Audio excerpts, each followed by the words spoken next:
This is the segment in English about global warming and rising sea levels and whether it's human created by humans or not. Come on. I think I've touched upon this in several other videos. You know, since I was a child, I was saying global warming's happening. And since I was a child, now I'm over 50. So if I was saying that since I was a child, oh, and I have it in my diaries. I wrote about this in my diaries. I said it's not going to be the Mississippi River anymore.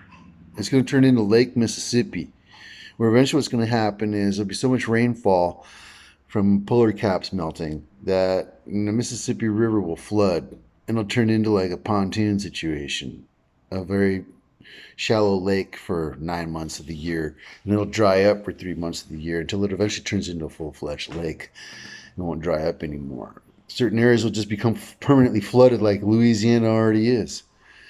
And so my point is that global warming is happening. It's obvious. You don't need $1 million studies and surveys to be done by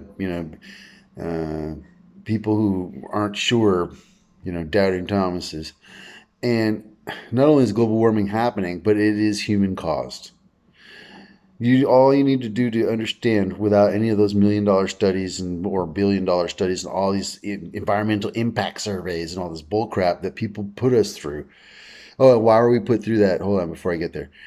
Because Republicans, basically Luddite like Republicans, are stalling us out and saying, "Oh, no, global warming isn't happening." People like Donald Trump, what an idiot! To sit there consuming the most resources out of anybody like a jackass, and then say, "Oh no, global warming's not happening, and it's not human created." You prove it. Go do a study. Go do a survey and prove it to me, and get back to me later. Bullcrap. We don't have fucking time for that crap. We don't need Greta Thunberg to tell us either, because I mean, geez, I was a kid long before Greta Thunberg was born, and I was telling people, "Hey, stop using petroleum. Hey, stop this." And I don't even own a car.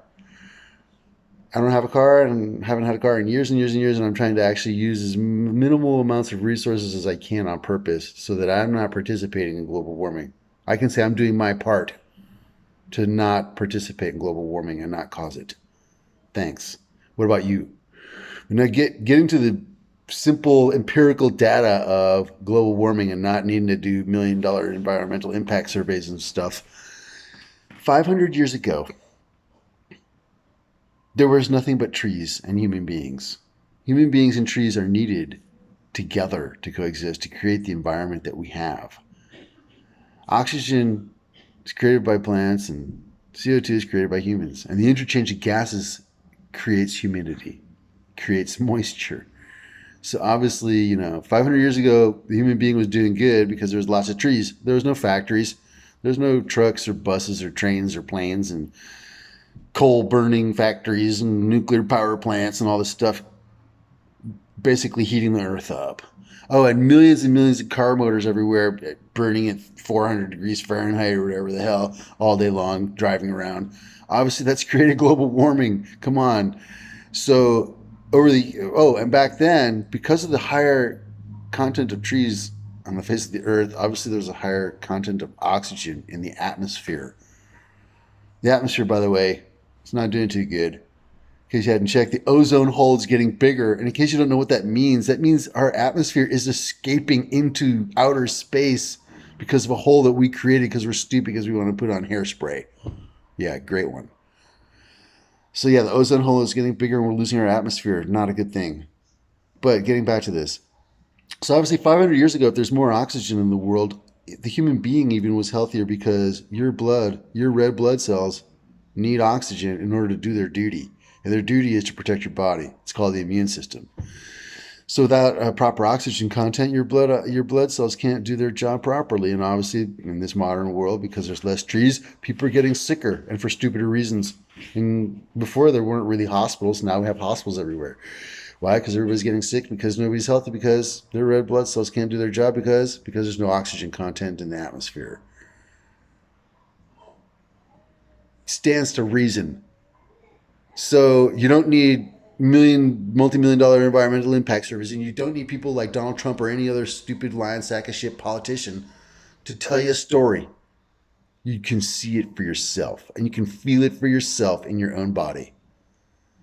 So now in today's world, we have 3% of what the original forests were, and all we have is factories and cars and contaminants everywhere and people throwing around bleach and, Genetron and Freon and whatever all these things are, not even thinking about it.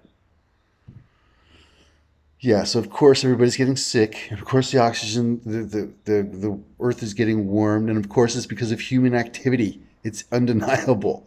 And so for us to even have to consider that we need to do an environmental impact survey because so and so might have a doubt about whether it's true.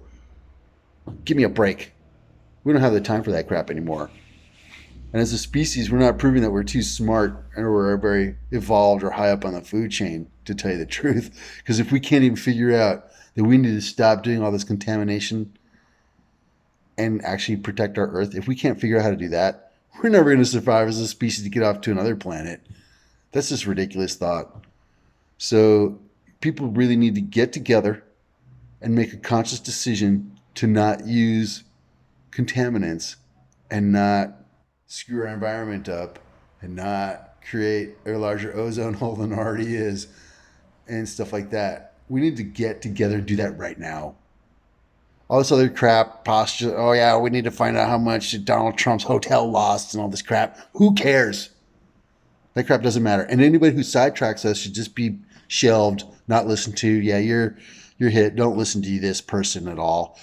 No, we're looking for the truth. We're looking for the real answers for the survival of the species. And that's what it's all about. And I'll end there. Thanks. Leopold Richard, Bamberger Alavissos, reporting to you on the survival of the species on the face of the earth.